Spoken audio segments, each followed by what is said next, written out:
नमस्कार तथा सुप्रभात। काया कैरनमा तपाईलाई साथी जानुका दुवाडीसँगै मदन पौड्यालको स्वागत छ।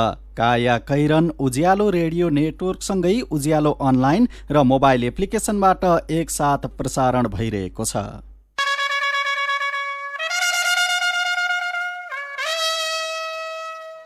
पालिका चुनाव 2079। अब 6 दिन बाँकी।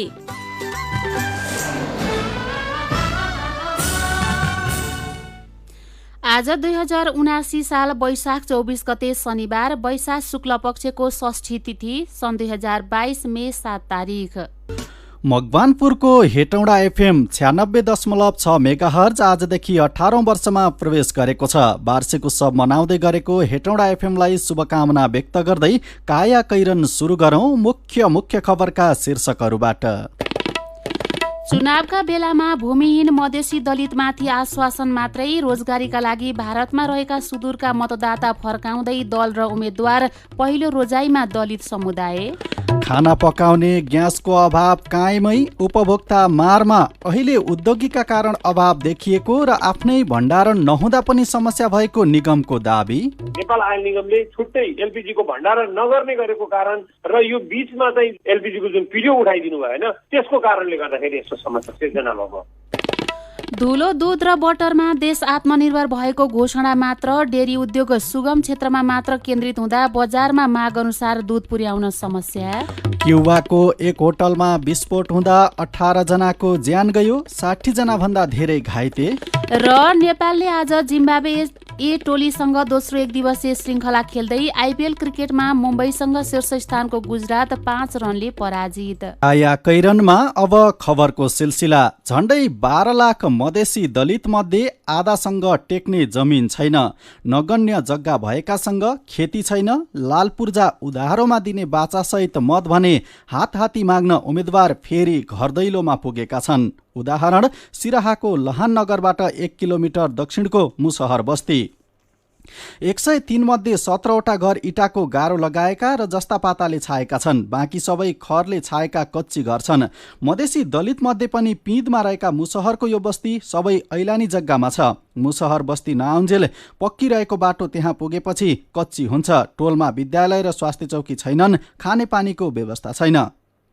दशकौंदेखि त्यहाँ बस्दै आएका मुसहरको आफ्नो जग्गा छैन, कसैले बटैया अर्थात् अँदियामा खेती गर्न पनि पत्याउँदैनन्। दैनिक ज्यालादारी गरेर गुजारा चलाइरहेका उनीहरूलाई जग्गाको लालपूर्जा र नागरिकताको आश्वासन बाँड्न नेताहरू 5 वर्षपछि फेरि बस्ती छिरेका हुन्। लहानका झण्डै 55,000 मतदाता मध्ये 11,000 भन्दा बढी मत दलितसँग छ। दलहरूले चुनावको मुखमा आश्वासन दिएर मत आफ्नो पोल्टामा पार्दै आएका छन्। चुनाव जितेपछि बाचा भुल्ने दल र नेताको बारम्बारको रवैयाले लहानका मधेसी दलितका समस्या वर्षौंदेखि उस्तै छन्। यी समस्या लहानको मात्र नभएर सिङ्गो मधेसभरका दलित समुदायका साझा समस्या हुन्। राष्ट्रिय भूमि अधिकार मञ्च नेपालले सन् 2019 को तथ्याङ्क अनुसार देशभरका 13% दलितसँग कृषियोग्य जमिनको हिस्सा झण्डै 1% मात्रै रहेको देखाएको थियो। मधेसमा 12 लाख भन्दा बढी दलित छन्, जसमध्ये झण्डै 45% पूर्णतया भूमिहीन छन्, बाँकी 55%सँग अत्यन्तै थोरै क्षेत्रफलको जमिन रहेको छ। अनेन्त्रका उम्मेद्वार मतदाताका घर दैलोमा दौडधुप गइरहेका बेला बाजुरा र बझाङका उम्मेद्वार भने रोजगारीको खोजीमा भारत पसेका मतदाताको सूची तयार पार्ने र तिनलाई कसरी घर फर्काउने भन्ने तयारीमा जुटिरहेका छन्। बाजुराका धेरैजसो पालिकामा ओडादेखि पालिकासम्मका उम्मेद्वार तथा पार्टी संगठनले भारतमा रहेकाको विवरण सङ्कलन गरेर उनीहरूलाई चुनावका लागि मात्रै भए पनि घर फर्काउन हरसम्भव प्रयास गरिरहेका छन्। उम्मेद्वारहरूको पहिलो रोजाइमा दलित समुदायका मतदाता छन्। बझाङको थलरा गाउँपालिका 5 दुवालीका भक्त सार्की भोट हाल्नका लागि 1 हप्ता अगाडि नै भारतबाट सपरिवार घर फर्कनु भएको छ। बझाङ र बाजुरामा पार्टी तथा उम्मेद्वारले बाहिर भएकालाई चुनावका बेला खर्च तथा यातायात व्यवस्थापन गरेर गाउँ ल्याउने विगतदेखिकै चलन हो। पालिकाको चुनाव नजिकिएसँगै चुनाव जित्नका लागि दौडधुप गरिरहेका धेरैजसो उम्मेद्वारहरूको नजर भारतमा मजदुरी गर्दै आएका दलित समुदायका मतदातामाथि छ। बेरोजगारी तथा गरिबीले गाँजिएको बाजुरा र बझाङका धेरैजसो स्थानीयको रोजीरोटी जोड्ने थलो भारतका विभिन्न सहर हुन्। बेरोजगार पुरुष मौसमी र लामो समयका लागि भारतका विभिन्न ठाउँमा चौकीदारी लगायतका मजदुरीका कामहरू गर्ने गर्छन्। अहिले पनि मजदुरीका लागि भारत नगएकाहरूको कुनै गाउँ नै भेटिँदैन। जुम्ला सिन्जा 6 का मानबहादुर बुढा हरेक वर्ष कामको खोजीमा काला पहाड जानुहुन्छ। पालिकामा कुनै काम नपाइने भएकाले उहाँलाई काला पहाड नगई नहुने बाध्यता छ। उहाँले सुनाउनुभयो, अब पहिले जस्तो चामल र नुनको अभाव छैन, गाउँमा सडक पनि आयो, बिजुली पनि बल्यो, तर रोजगारी छैन।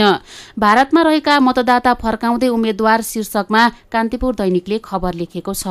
जुम्लाको पातारासी गाउँपालिका 2 तल्फी गाउँका मणिकृष्ण बोहरा यार्सा टिप्न जाने सोरमा हुनुहुन्थ्यो। स्थानीय उम्मेद्वारले चुनाव सकिएमा पछि मात्रै जान भनेकाले भोट हाल्ने कि यार्सा टिप्न जाने भन्नेमा उहाँ अन्योलमा हुनुहुन्छ। हरेक साल यार्सा टिपेर आम्दानी हुने 1 देखि 1.5 लाख रुपैयाँ उहाँका 9 जनाको परिवार पाल्न सहयोगी हुने गरेको छ। 2074 सालको पालिका चुनावमा पातारासीमा झण्डै 200 मत खसेन। त्यसबेला धेरै जसो स्थानीय यार्सा टिप्न पाटनतिर लागेका थिए। यसपालि पनि त्यस्तै होला भनेर उम्मेद्वारले चुनाव सकिएपछि मात्रै यार्सा टिप्न जान अनुरोध गरिरहेका छन्। जुम्लाको तिला, तातोपानी, गुठीचौर र पातारासी गाउँपालिकाको पाटनमा यार्सा पाइन्छ। जिल्लाको 1 नगरपालिका र 7 गाउँपालिकाका 60 वडामध्ये 40 वडामा यार्सा टिप्ने गरिन्छ। जुम्ला सिङ्जाका उमेश बुढा दलहरूले बाचा पूरा नगर्दा स्थानीयको दुःख हट्न नसकेको बताउनुहुन्छ। जीविकोपार्जनसँग जोडिएकाले पेट ठुलो कि चुनाव भन्नेमा स्थानीय बासिन्दा अन्यल छन्। यो खबर पनि आजको कान्तिपुर दैनिकले छापेको छ। काया कैरनमा कुराकानीसँगै खबरको सिलसिला बाँकी नै छ, सुन्दै गर्नुहोला। उज्यालो रेडियो नेटवर्कसँगै उज्यालो अनलाइन र मोबाइल एप्लिकेसनमा प्रसारण भइरहेको काया कैरनमा तपाईँलाई फेरि स्वागत छ। यतिन्जेल हामीले चुनावका बेलामा भूमिहीन मधेसी दलितमाथि आश्वासन मात्रै रोजगारीका लागि भारतमा रहेका सुदूरका मतदाता फर्काउँदै दल र उम्मेद्वार, पहिलो रोजाइमा दलित समुदाय, यार्चा टिप्नेहरू, पेट ठुलो कि चुनाव भन्नेमा अन्यल लगायतका खबर प्रस्तुत गर्यौं। अब बाँकी प्रसङ्ग।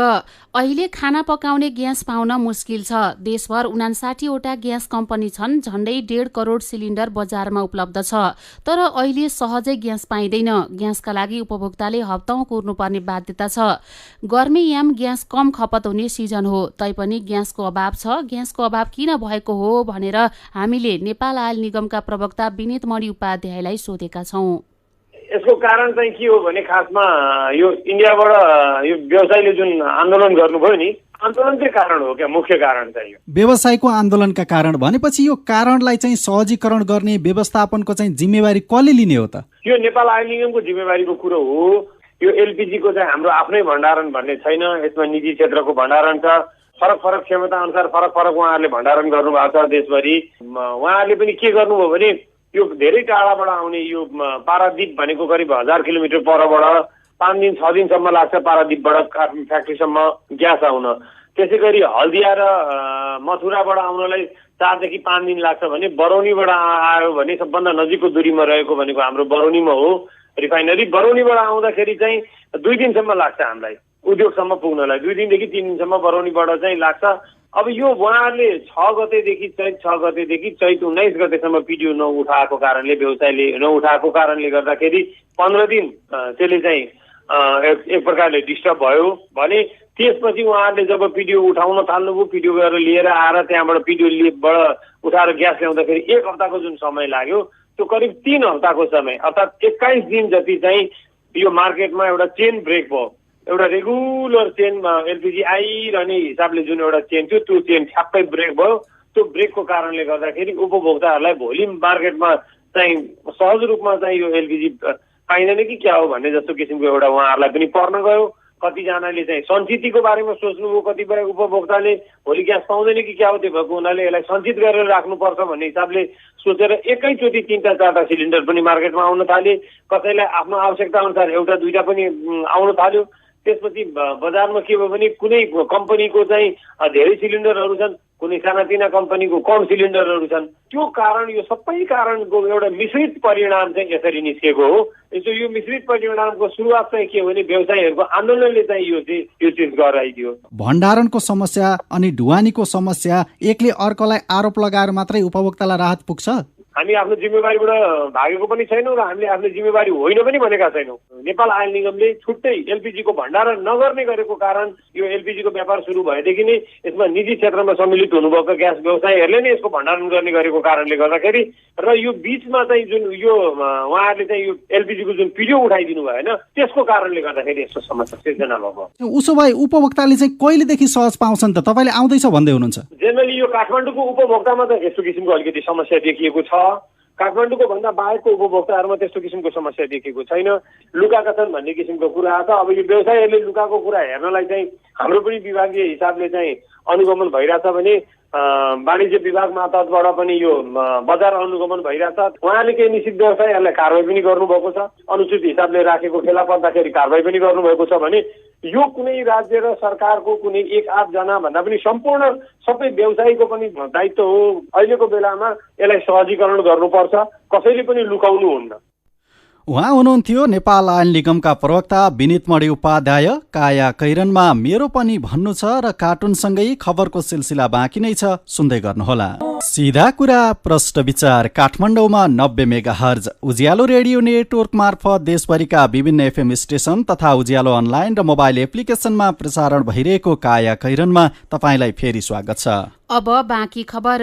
डेरी उद्योगहरूको रोजाइ सुगम क्षेत्रमा मात्रै हुँदा बजारमा दूध अभाव देखिएको छ। सडक यातायात, ढुवानी खर्च, चिस्यान लगायतका अप्ठ्यारा देखाएर उद्योगीले दुर्गम क्षेत्रका किसानलाई व्यवस्था गर्दा बजारमा दूधको चरम अभाव भएको हो। अहिले प्रतिदिन झण्डै 2 लाख लिटर दूध अभाव भइरहेको उद्योगीहरू बताउँछन्, जसमध्ये सरकारी दुग्ध विकास संस्थान डीडीसीलाई झण्डै 70,000 लिटर र नेपाल डेरी उद्योग संघ र डेरी एसोसिएसनमा आबद्ध उद्योगलाई 1,30,000 लिटर अभाव भएको छ। डीडीसीका महाप्रबन्धक सञ्जीव झाले भन्नुभयो, मौजदात बटर र धुलो दूधबाट जसोतसो काम चलाइरहेका छौं, 20 दिनमा त्यो पनि रित्तिने सम्भावना छ। दूध अभावकै कारण डीडीसीले घिउ, पनिर र बटर उत्पादन रोकेको जनाएको छ। डेरी उद्योगीहरूका अनुसार अहिले बजारको कुल मागको 40% डीडीसी र बाँकी निजी डेरीले पूर्ति गरिरहेका छन्। सहज आपूर्तिका लागि प्रतिदिन 33 लाख लिटर आवश्यक पर्ने नेपाल डेरी एसोसिएसनका महासचिव प्रहलाद दाहाल बताउनुहुन्छ, तर अहिले 31 लाख लिटर मात्रै आपूर्ति भइरहेको छ।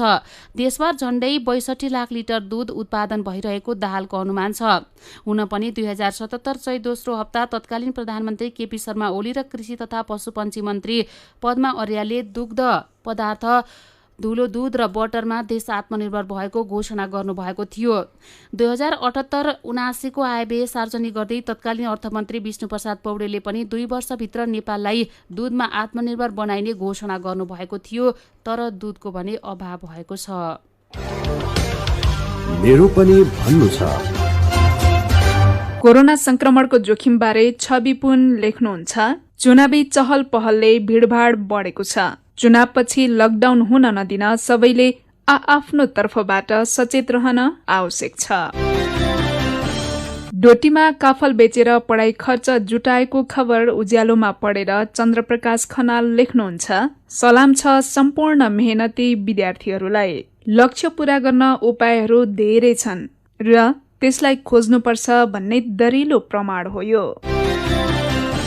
यस वर्ष सरदर भन्दा बढी पानी पर्ने मौसम पूर्वानुमान महाशाखाको अनुमान रहेको खबर पढेर सुशीला सिलवाल लेख्नुहुन्छ, असार साउनमा पानी बढी परे त खेतीपाती गर्ने कृषकहरूलाई राहत मिल्नेछ, तर जोखिमपूर्ण क्षेत्रका नागरिकले भने बेलैमा सचेत बन्न आवश्यक छ।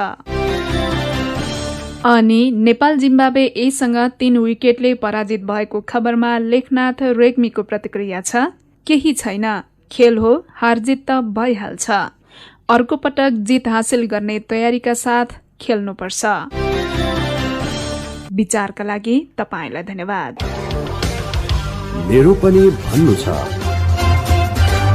मेरो पनि भन्नु छ प्रस्तुत गर्दै हुनुहुन्थ्यो साथी सुजता सुनवार। काया कैरनमा अब विदेशको खबर।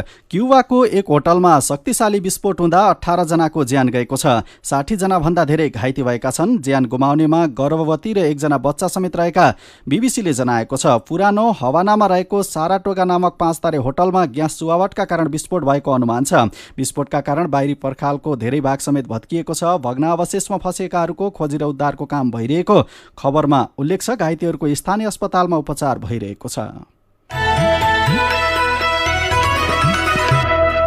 अब खेल खबर। नेपालले आज जिम्बाब्वे ए टोलीसँग दोस्रो एक दिवसीय श्रृङ्खला खेल्दैछ। खेल बिहान 9:30 बजे कीर्तिपुर मैदानमा सुरु हुनेछ। हिजो भएको पहिलो अभ्यास खेलमा नेपाल जिम्बाब्वे एसँग 3 विकेटले पराजित भएको थियो। जिम्बाब्वे एसँगको तेस्रो एक दिवसीय पर्सि सोमबार हुनेछ। खेलकै अर्को खबरमा इन्डियन प्रिमियर लिग आइपिएल क्रिकेटमा मुम्बई इन्डियन्सले गुजरात टाइटन्सलाई हराएको छ। मुम्बईमा गैराती भएको खेलमा मुम्बईले शीर्ष स्थानको गुजरातलाई 5 रनले हराएको हो।